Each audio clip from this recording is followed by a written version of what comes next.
Hey, it's Todd Ault. Welcome to the show. It is the 1st of September. Pretty excited about the 1st of September. Skyla, Yeah. how you doing? I was surprised you didn't rabbit me, actually. Oh, I didn't rabbit you? No. But Rabbit. Christy got everyone first. Yeah, she did. I think I put my hair to the wrong... Did I put my hair to the wrong side, Skyla? No. No, It looks like it's the wrong side. It is the 1st of September, September 1st, 2021. Jason Bartholomew, my partner in crime next to me. Jason, what's up? It's a new month. I know we sat on our hands for a lot of August, and I'm looking forward to seeing what September brings for opportunities. What did we are changing the format a little bit, and I know we have an audience of like say under 1,000 people, and I get that actually watch the show, and so we appreciate you working with us. That we're making the format a little different. We did things a little ass backwards here, and we built this wonderful studio that was developed by a really talented guy from Hollywood who's been in production for a long time, and he did a great job of making it. And then Brett and Nick have tried to upgrade what we have here. Is there a way to show all the stuff we have back there in the back? Is it possible to show that just all the fancy stuff we have here, that where you can kind of zoom down a little bit? Because I'd like to, just for a second, right? So if you look down, you'll see these boards we have. Even Brad Lee, who's a fan of the show, you can see there's Nick there. And you can see that we just have some really great fancy equipment. But what Jason and I have failed to do, and we're working on it, is provide the right software for charting and things. We really want it to look differently, and we want the show to have more compelling information about trading and the risk we're taking, etc.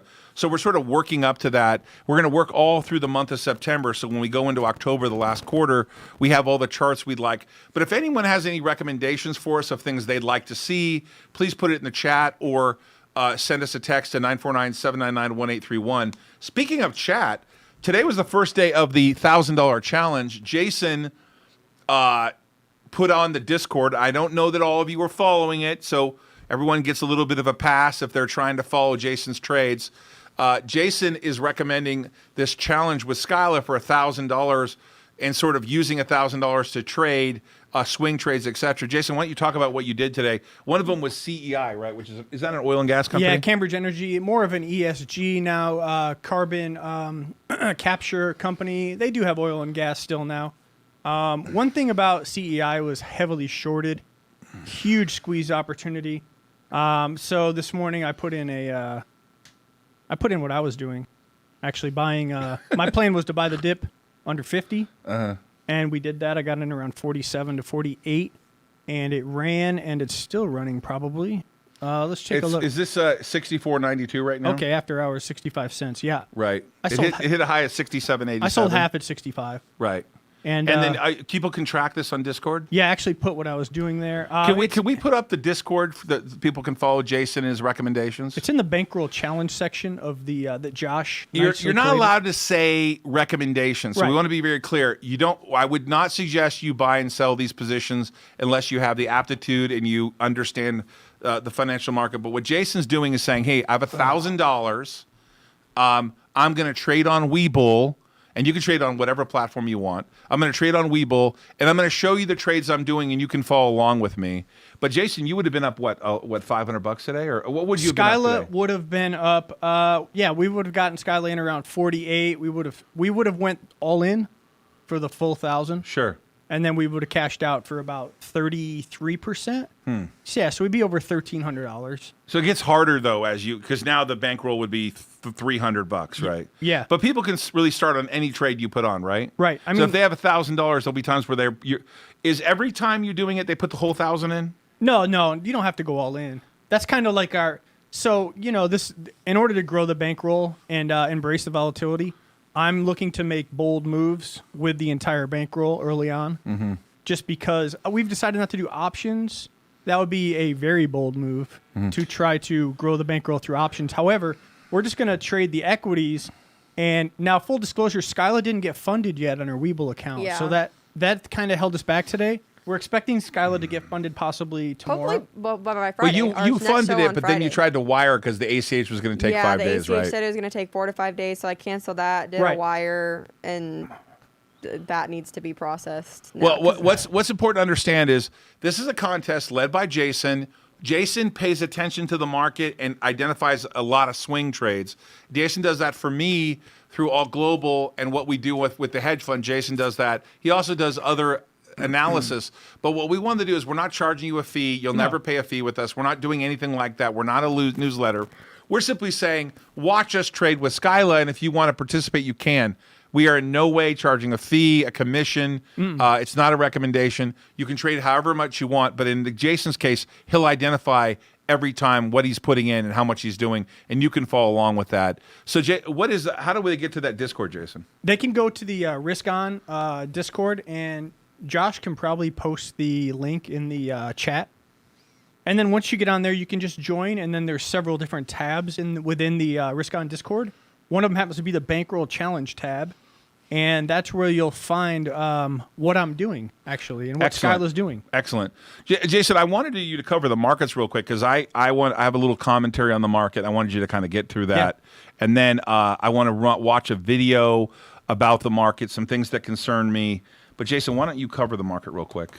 Actually, the market was pretty flat today. A lot of economic data came out. Matter of fact, I want to pull that up also. The Dow was actually down 47 points today, 35,313. The S&P was up a point, 45.24. The NASDAQ was up 50, 15,309. Ethereum, big news on the day, 37.25 at the time on air. Bitcoin, a little bit of catch up, 48,250 for Bitcoin. Ethereum to Bitcoin ratio is probably around 14 now, if I had to guess. Oil, OPEC said pound sand to Biden. They're not going to increase production. Oil, $68.20 a barrel. Gold, $18.16 down $1. Silver moved up to $24.21. And copper, because of China releasing some strategic reserves with copper to try to stabilize and keep the market reasonable for their infrastructure plans, copper's actually $4.28. It moved down just a little bit, down 9 cents today. That's what we got. So Carter Worth, I don't know if you guys follow him on CNBC. I happen to follow him. He has spoken about what happened in August, and I believe there were 11 new highs in August. Yeah. Right.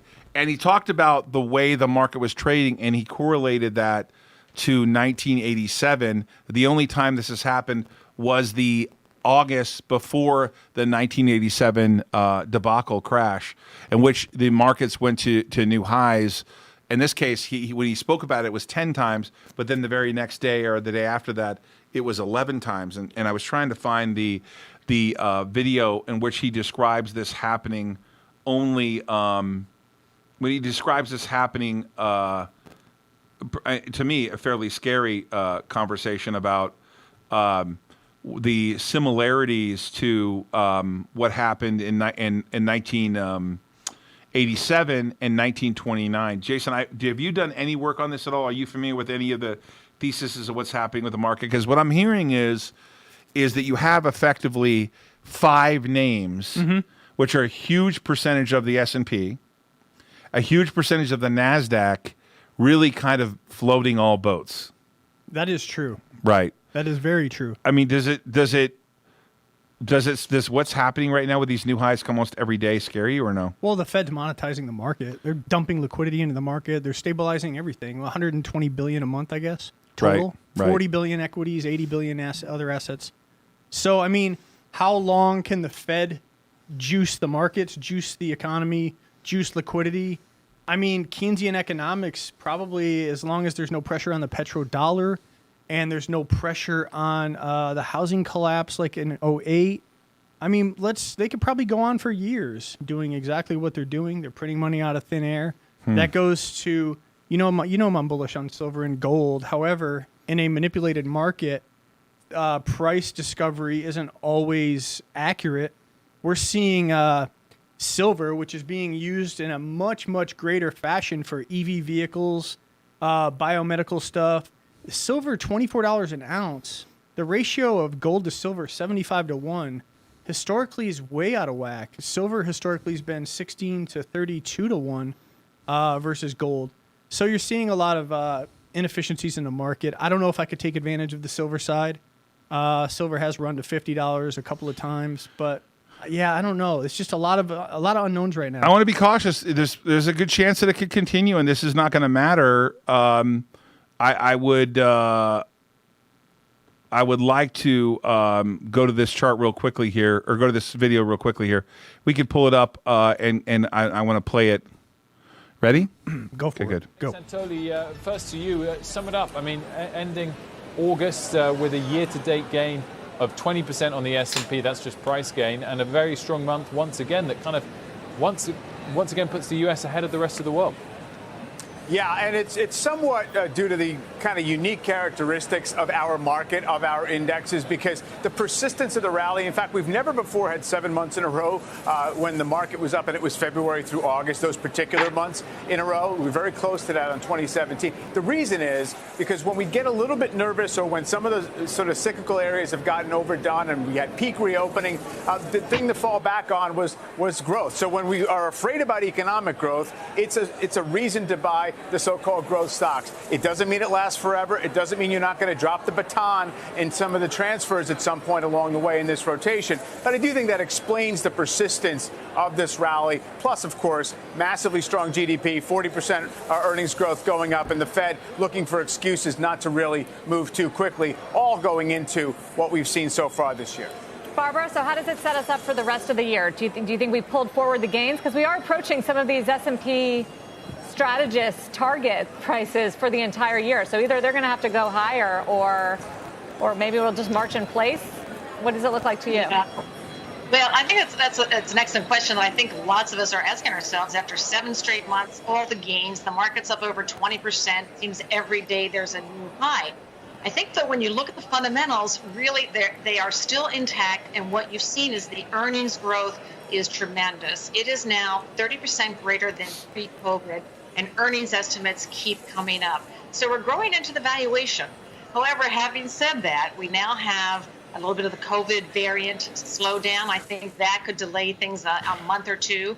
We're all waiting anxiously to see the jobs number on Friday, if that's going to be hot or in line with the 750,000 number, because I think there's still the risk. People are still, they think the Fed is committed to keeping rates low, but if you see the numbers come in too hot on employment, and it will take more than just one report, I think people will start to get worried about inflation again, because inflation is still there. I personally think it has peaked, and I think it's transitory, so I am not concerned. But I think we could be in for a bit of a pause, particularly as people wait to see what's happened with payments are tapering off this month, and we're done earnings season. So it's hard to see what the near-term catalyst is, but I don't see much downside from here. Just a bit of back and forth, perhaps. Keith, to that point about 7 straight months of gains, you've been looking at that and what it might suggest is coming next. Well, the first thing is when you have a really strong market, that actually tends to be a good sign. And we look back at the last 14 times where we've seen markets move up 7 straight months.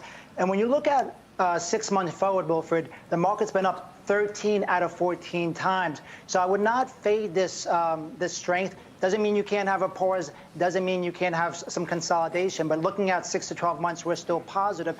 And I think the other important point is this. Even though the market's making new highs, the PE, which is still elevated, is actually has contracted this year. So it's been all earnings driven this year, and we expect that to continue.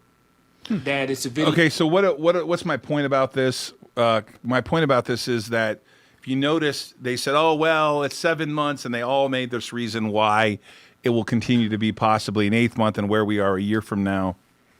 Yeah. I'm not going to say that this is, I've done this a very long time. And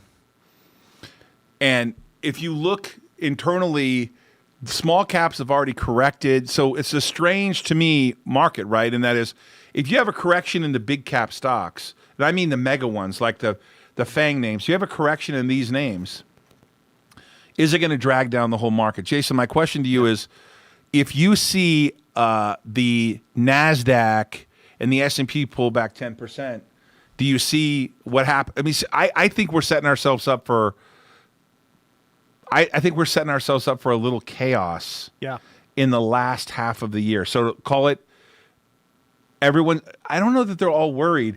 Maybe if everyone's worried, they're these automatic investments, right? All this money in 401ks, It's kind of programmatic now. They're buying the ETFs. They're buying everything in sight, right? They're automatically investing. It's kind of robo-investing, and they're taking these things to new highs without. Now, she's right to say that, hey, maybe earnings are catching up, but it doesn't seem like to me that anyone's worried.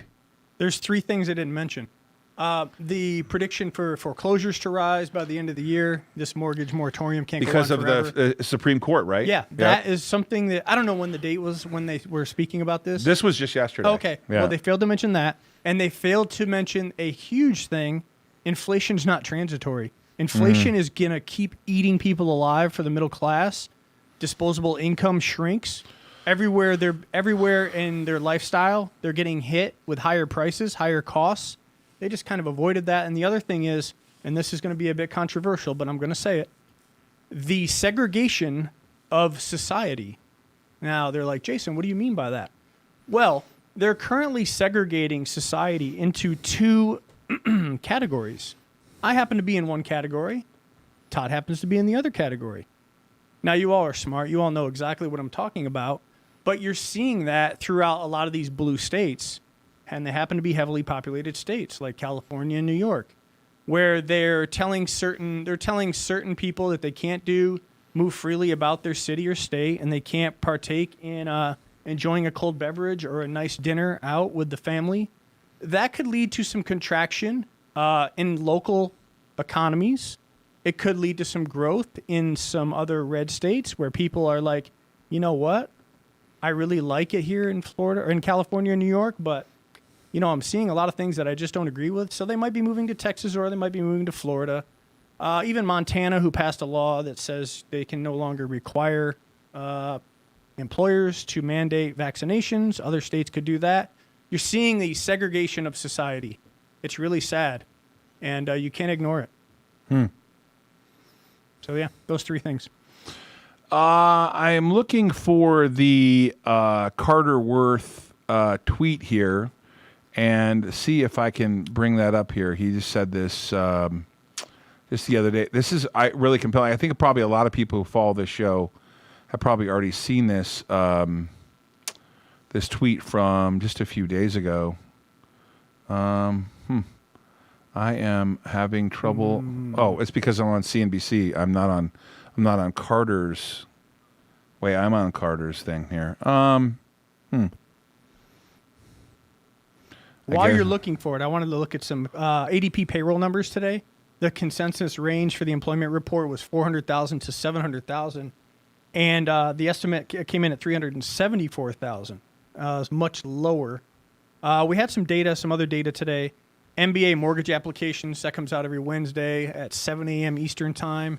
And that gives you a week-over-week indication of purchase and refinance mortgage applications. This past week, the composite index was down 2.4%, which is the aggregate of the purchase and the refinance total. Purchase was actually up 1%, refinance down 4%. And that makes sense on the refinance side. Pretty much everybody has taken advantage of that opportunity regarding refinances and lower rates. A couple other things for economic data that came out today that's pretty important. The EIA Petroleum Status Report. That comes out every Wednesday. That'll give you an update of the rolling week-by-week inventories of crude oil and gasoline inventories. Now, get this. We had the storm in Louisiana that affected some refineries and oil production. We have OPEC telling Biden to pound sand. We're not going to produce any more.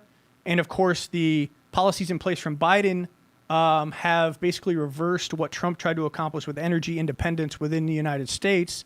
So we're relying on foreign oil again. Go figure. I mean, that's just wars waiting to happen, in my opinion. Anyway, back to the data. Crude oil inventories week over week. That's light sweet crude barrels of oil. Actually, 7.2 million barrel deficit week over week. However, gasoline inventories were actually up. There was a surplus of 1.3 million barrels. Less people are traveling around. COVID's affecting lifestyles, stuff like that. Demand is kind of sporadic depending on where you live in the country. Again, it goes back to my theory of the segregation of society. So there's some economic data for you. One other thing I would like to mention regarding the ISM Manufacturing Index. It's another good indicator. If you go to econoday.com, they will list the daily reporting of all the different data. The ISM Manufacturing Index, that tracks production. It actually is a composite index for the Institute of Supply Management, and that was actually a range of 56.8 to 60.1, and it actually came in at 59.9, so that was pretty strong. That was the only positive data that came out today.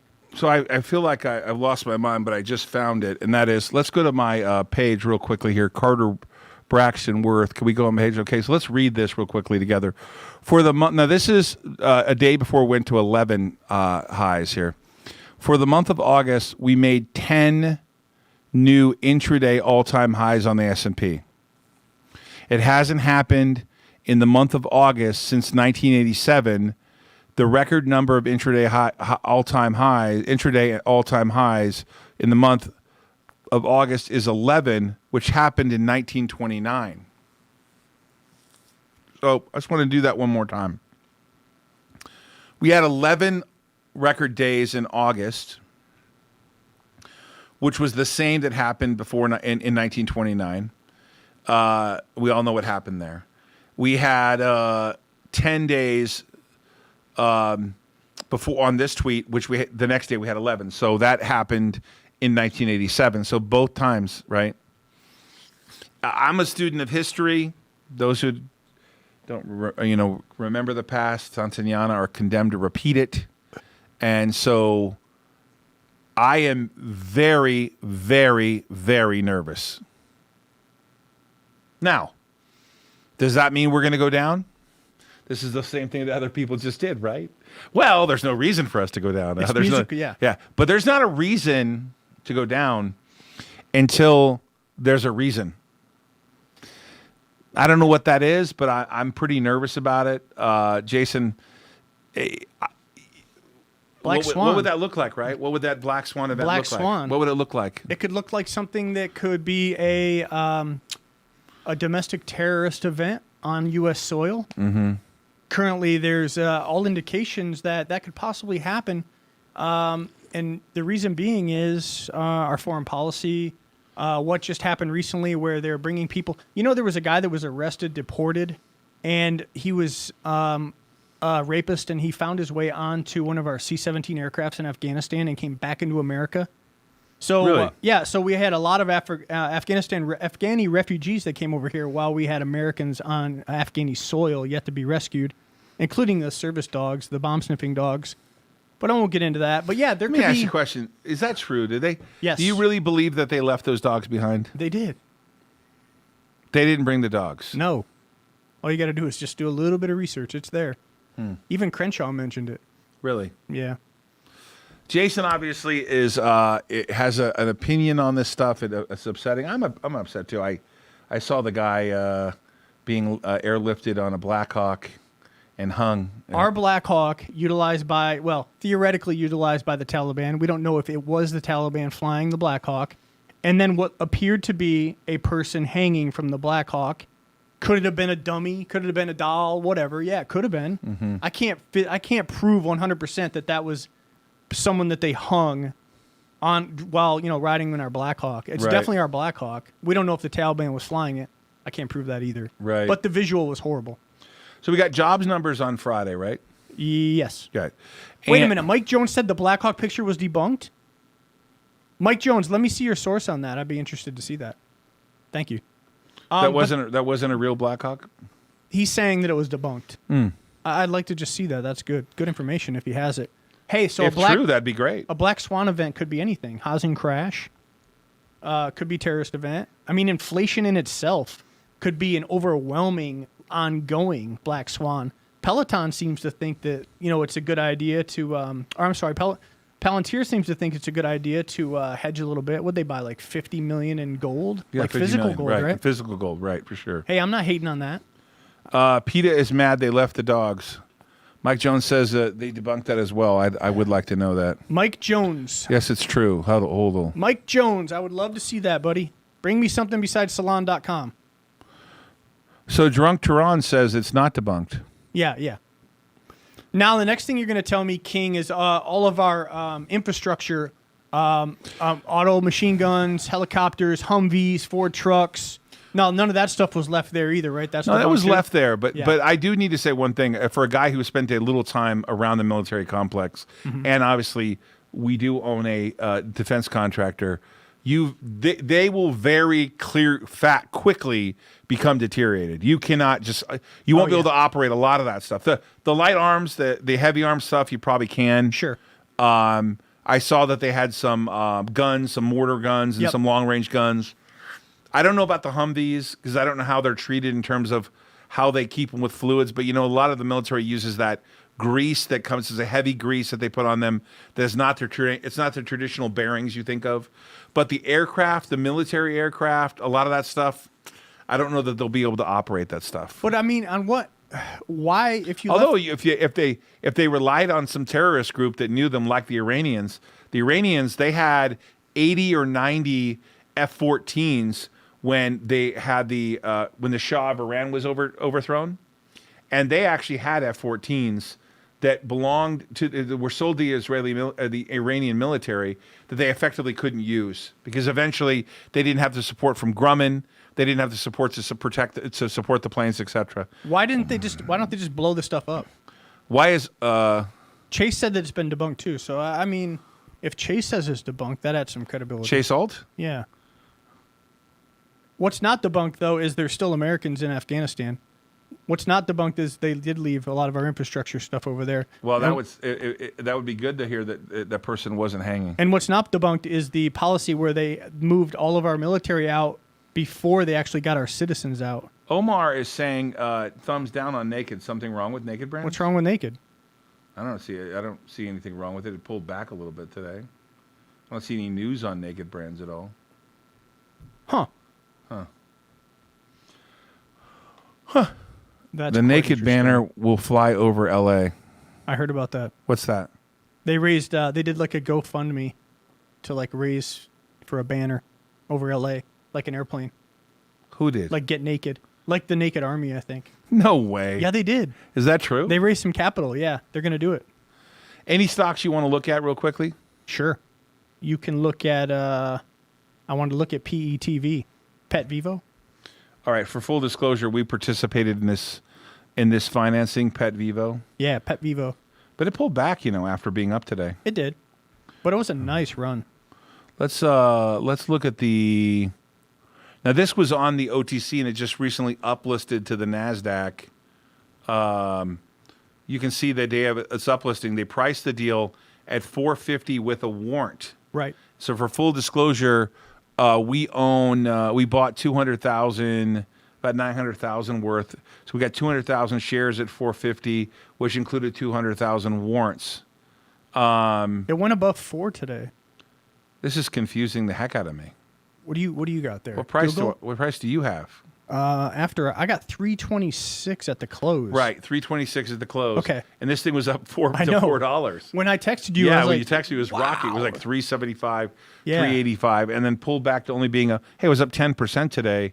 But they just recently uplisted. They raised a bunch of money. Yep. We got to participate in the uplisting at $4.50 plus a warrant. Now the warrant traded up too, right? Oh, it did? So the warrant was trading about $1.10. Oh, that's nice. So when you looked at it at $4, it was really a $5.10 price. So we actually were up a little bit of it. So for full disclosure, when it got to $4, I did sell 10,000 shares and 10,000 warrants. Nice. Because I'm pairing them, right? Yeah.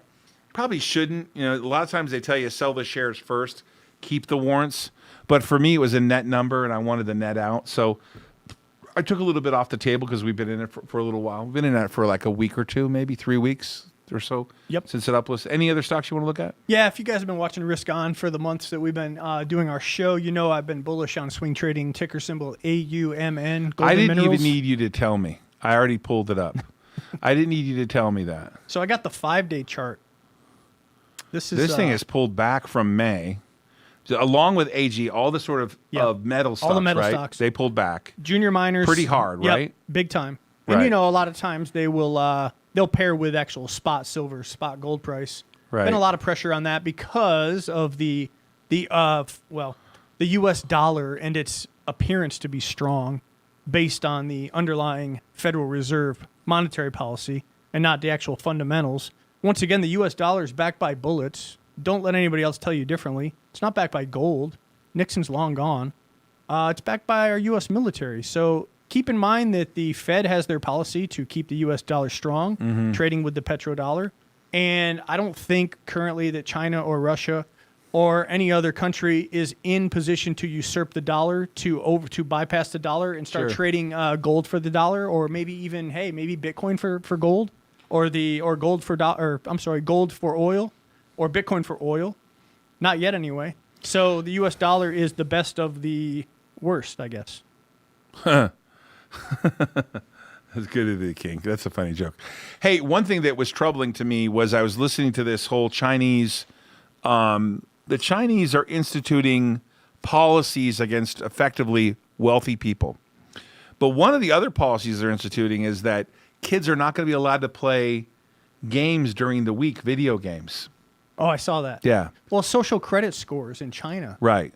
And on the weekends, they're going to be limited to an hour per day.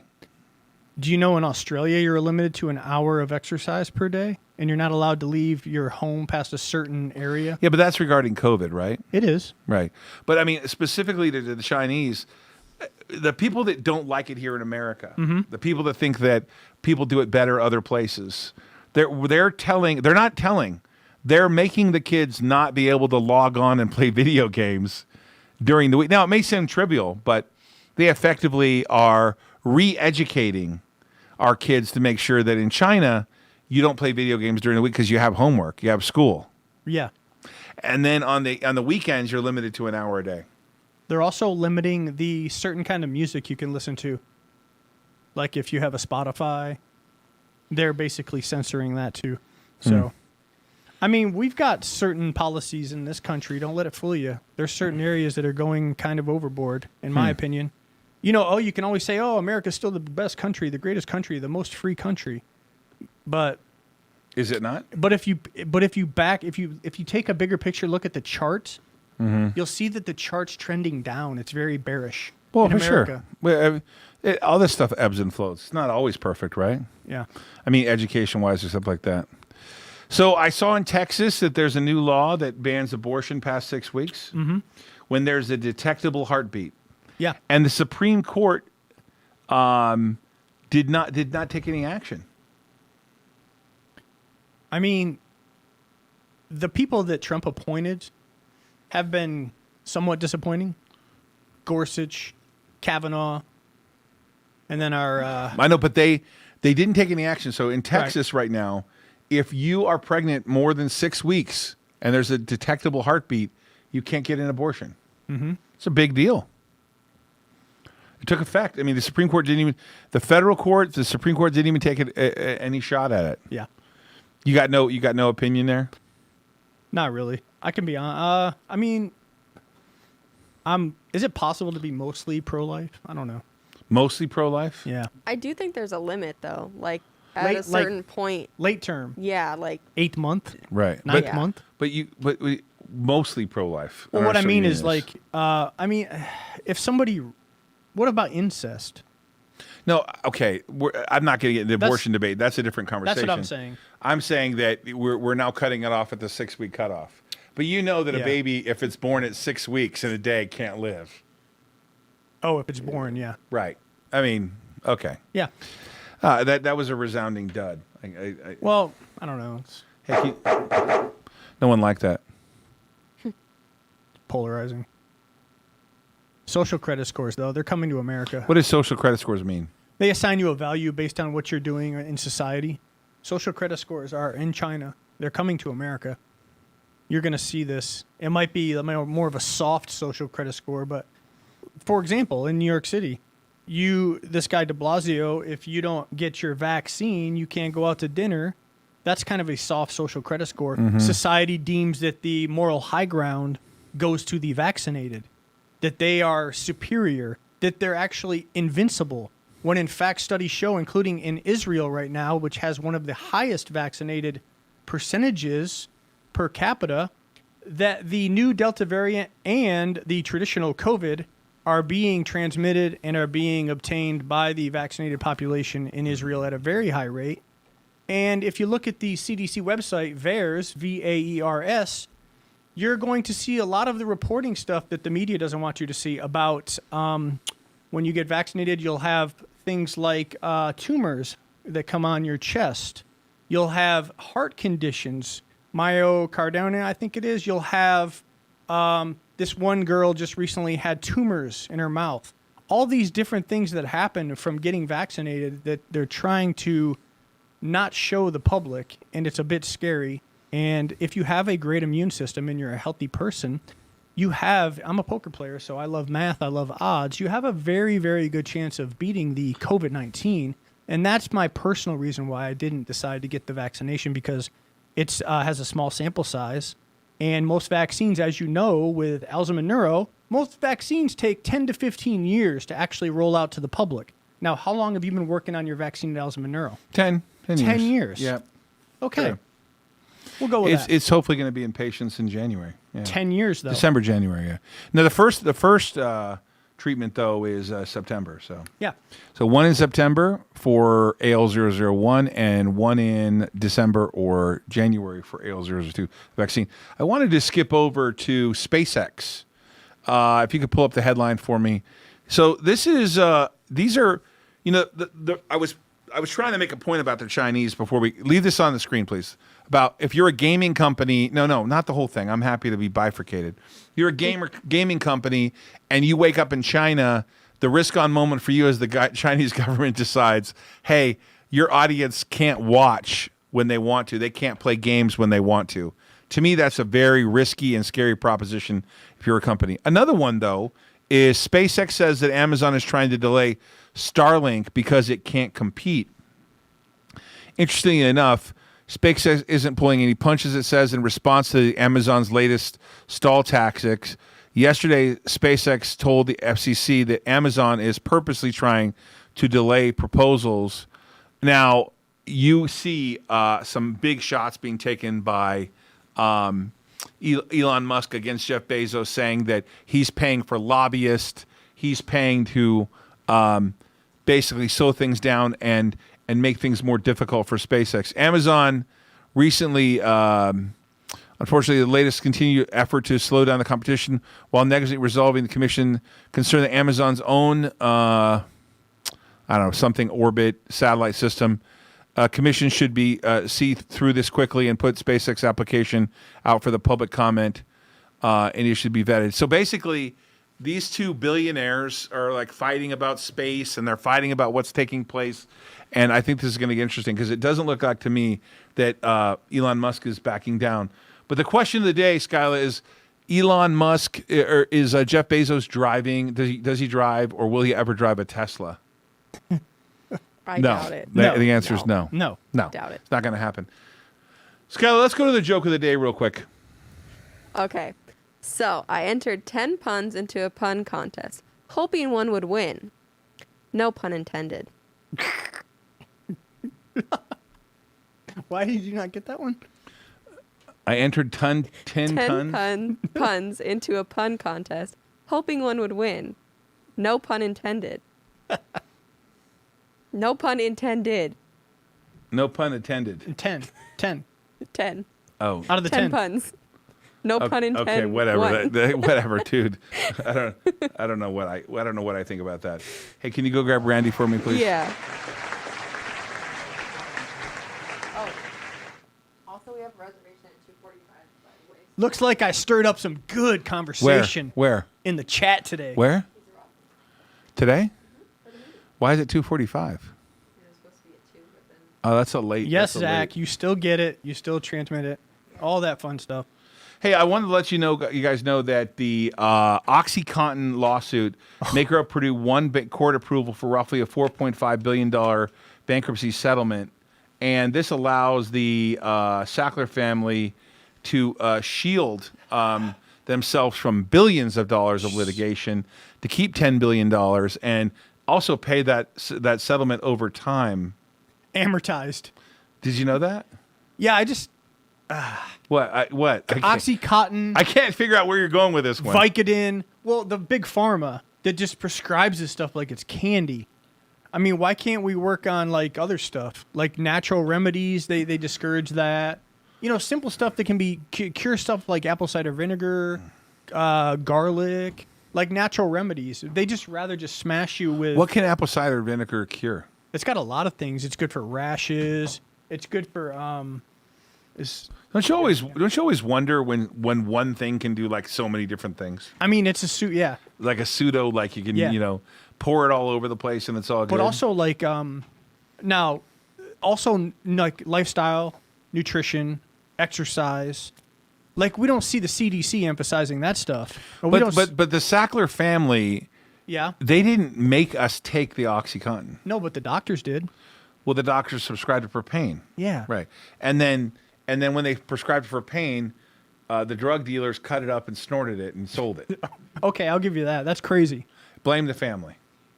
No, it was over. No, I mean, the family should pay $4.5 billion for that. I don't know what the family should pay. I don't know. I don't know all the victims. I don't know the entire story. It's tough. We are a victim culture. Yeah. You know. But the I have doctors- people who, I had the funniest thing. I was watching I saw StockTwits this morning, and it said, the owner of Alzamend is hated by Wall Street. The owner. The main owner of Alzamend is hated by Wall Street. And I wrote back and said, Wall Street?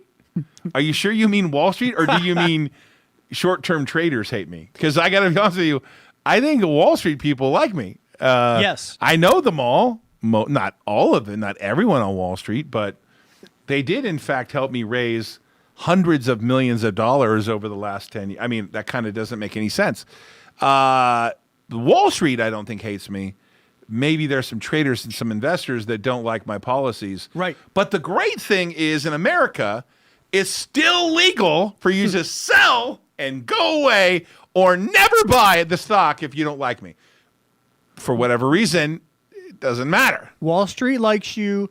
You were severe. You were highly scrutinized, vetted from the NASDAQ. They said, "Hey, Alzheimer's Neuro, You can list on the exchange." Yes. Hey, Randy, what's up, buddy? I hate that. Hey, Randy. I got some advice for you. So, if Did you appreciate Jason and I arguing earlier? what arguing? Okay, that's what I thought. It's just a constructive conversation. Constructive conversation. Yeah. I call that the volcano effect. Yeah. see Dude, it- instead of these people who don't like you, can't worry about these people that don't like you. You got to be like me. I don't have any feelings, so you can't hurt my feelings. Now, Randy, You know? I understand that you may have seen Guns N' Roses. Yeah. Did you, in fact, attend the Guns N' Roses concert? Did you attend? Yeah. Yeah. It was And awesome. Was it awesome? Yeah. I was right in the front, man. I was like, I saw you. You were way up there. yeah. Yeah. Did you? Oh, I were sent you some pictures, right? I got the pictures eventually, like after the show, because I think they were sent. And No, they were in yeah. like stratosphere. I kept sending messages out to people, and it kept coming back saying failed. So I don't know if it's inside that stadium. I think when you put 60,000 people in Yeah. one place with like one or two cell sites, it kind of gets overrun. Yeah. It's never happened before, but I apologize for you not getting them live. No, that's cool. But I so wanted you to get them live. was Axe School any good? Yeah, oh yeah, they're all good.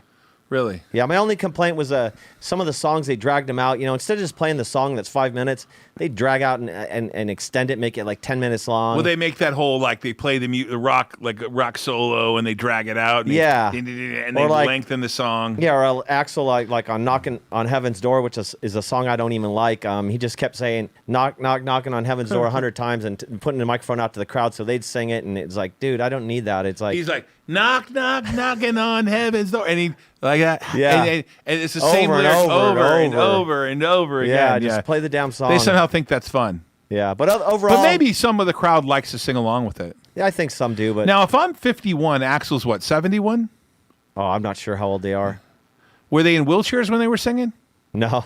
It wasn't like a Rolling Stones experience where they needed IVs to play, right? No. No, they're still young, right? Yeah, it was solid. It was good. The sound was good. They played a lot of good songs I like. But like I said, my only complaint was just don't drag out these songs to be 10 minutes when they're just a 5 minute. Play them just like they are on the record, you know. And what did you think of the new Allegiant Stadium? I didn't see too much of it, you know, because I hung out outside a little bit before the concert, and when I got in, as soon as I got in, they started playing. So there wasn't a lot of time to go look around at the stadium or anything. So I really can't tell you like all the amenities and all that stuff. I just went right up to the front and got in my position. Is and then, Axel heavier now or not heavier? No, he looks like he's lost some weight for sure. Huh. Yeah. He's 59 right now. It's funny. Everybody always talks about him, right? My friends were even texting me going, "Hey, how was Axel?" You know, everybody's always asking how was because Axel? he hid for a while. Yeah. What do you have? Substance abuse problems?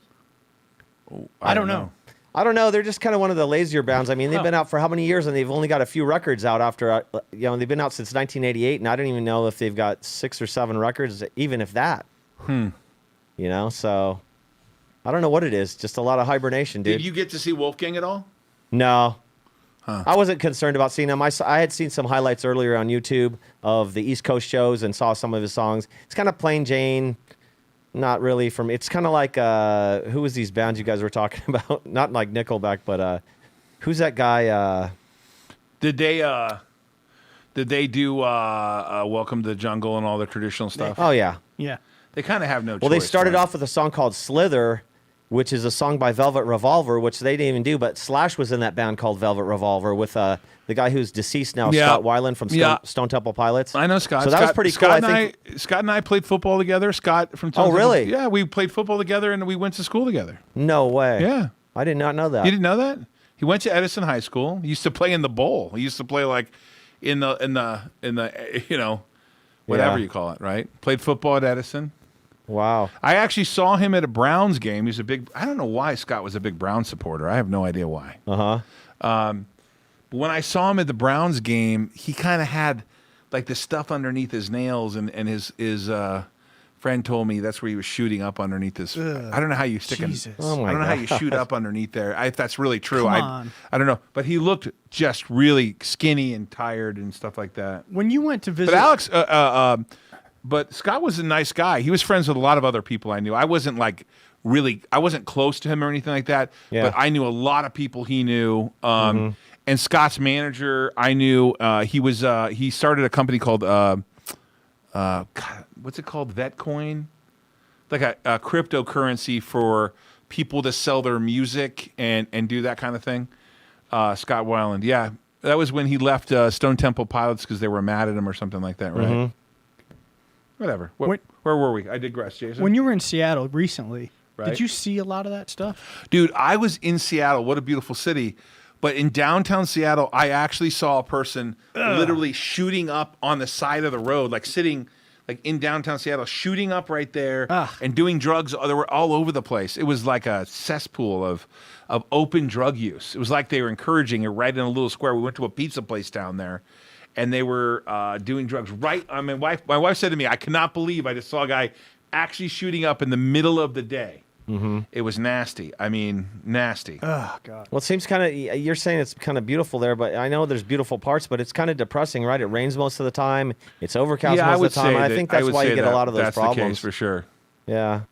Yeah, that was the case. Yeah. So, Randy, what else is going on? Well, I got some Formula One news. I don't know if you saw the debacle this weekend, but they were supposed to race at Spa, one of the best 2 or 3 tracks they race on all year. Everybody looks forward to it, the fans, the viewers.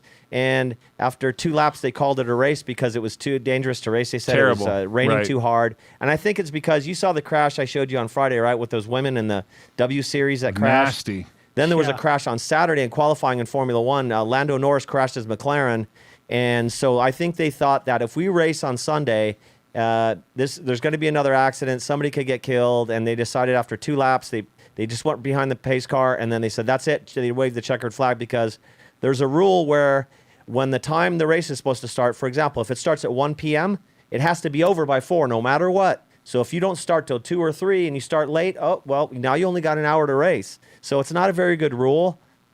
You kind of screwed the fans a lot there. And then everybody that watches on TV, they look forward to this track. This is one of the hugest tracks on the calendar. So I heard that the FIA is trying to figure out about reimbursing these fans or doing something. They sat in the rain all day and got nothing, man. So That's terrible. What a drag. I would have been so pissed. I've Hey, never can- seen that either. I've never seen that happen in Can Formula we One. They go to always my- can we- race. Can we go to my screen real quick and make sure we play the audio? Hold on.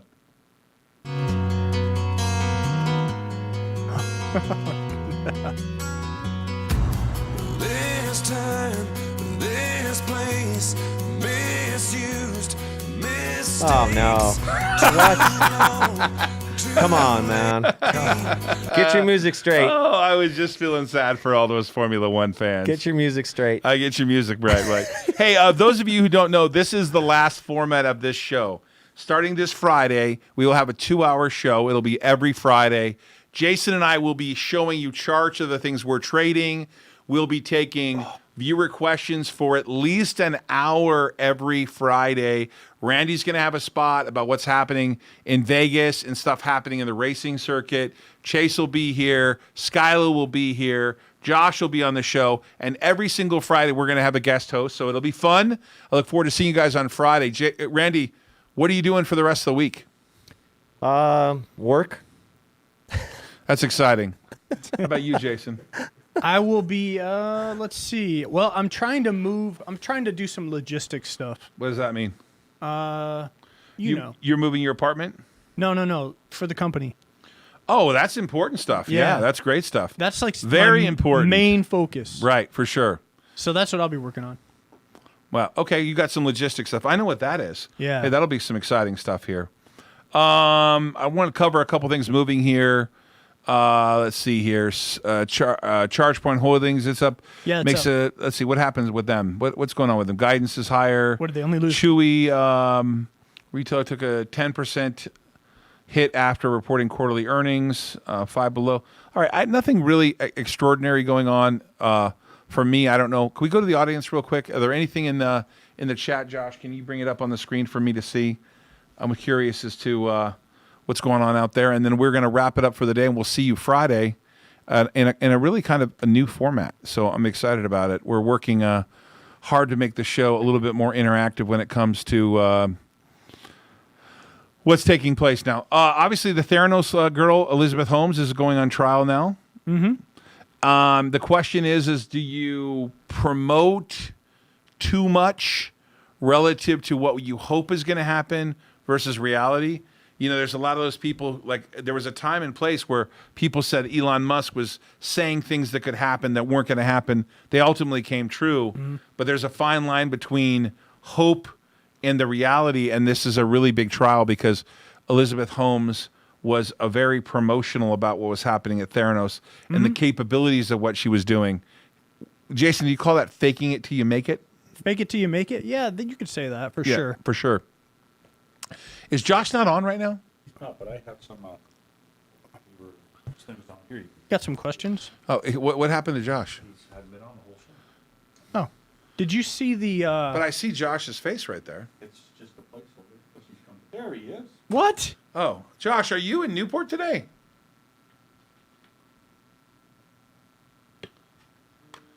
Oh, God. Does that mean people are watching the show? Holy shit. Did Tanner cut his hair? That's terrible. Oh, I'm so sorry. Today's a dead day. I apologize. Yeah, that's all right. Hey, Josh, can you go audio with us or not?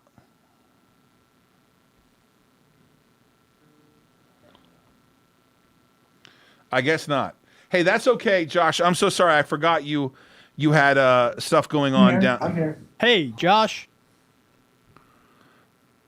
Josh, any thoughts on Friday?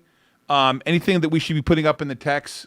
That, by the way, our text is 949-799-1831. 949-799-1831. Josh, I just want to check in with you to see if there's any codes in there that they have to put up for the follow Skyla trading scenario. Is there something where they're supposed to be putting in the text to be able to get that? Yep, we've got the Discord link in the chat here. So be sure to sign up for our Discord, and then our community, if you 949-799-1831, 949-799-1831, alert is the notification. Look, all those people just joined. Like they're in the show. Oh, wow. So this has worked out well. The first day, Josh, that Jason put up something in Discord, I think he made like 33%. Now, for all purposes, this is not a recommendation. This is just what we're doing. You can follow along with what Jason is doing. Jason is a trader. Jason follows a lot of short-term stuff that he brings up. Jason, why don't you cover real quickly before we hang up with Josh? We're gonna go a little bit longer. Why don't you cover real quickly how this is going to work? Because I want people to be able to follow this. People were not able to really follow Jason's betting for baseball. Jason has an analytical mind. He does great in baseball. You took, Jason, what did you take? Like $1,200 to $7,000? Yeah, we tried to do the Grant Cardone 10X. We got 6X. Right. But he took $1,200 to $7,000. We just want to demonstrate to you some of the picks Jason has, the ability to use things like Webull, how you can benefit from it. Yeah. And when we start the show on Friday, we're going to talk to you about all the trades, the setup. We're going to cover some setups, what Jason uses to scan and find stocks, etc. I think this is going to be exciting. We look because you literally get a lot of names, right? We get some dumpster diving, right? We look at stuff on reversals on daily candles, RSI, stuff like that. I'll show you guys about what to look for. Yeah, undervalued assets. Hey, listen, Josh, I appreciate you putting that link out. It looks like we had a lot of people join in the last couple of days. Hey, check out the Discord, 949-799-1831. Thanks to Josh for being here. And I know, Josh, you're at an important meeting in Newport Beach. Good luck with that. Say hello to our friend Willie, the new CEO of Alt Media Group. Say hello to Douglas. It looked like Douglas was in there. I couldn't see who else was in the group, but maybe Tanner. I think he's got a shaved head now. Say hello to the group. Maybe Cliff. If Cliff there? Excellent. Hey, that's great. Hey, thanks everyone for joining us. I know it's a little bit of a dull September 1st, but what I would say to you is think about this.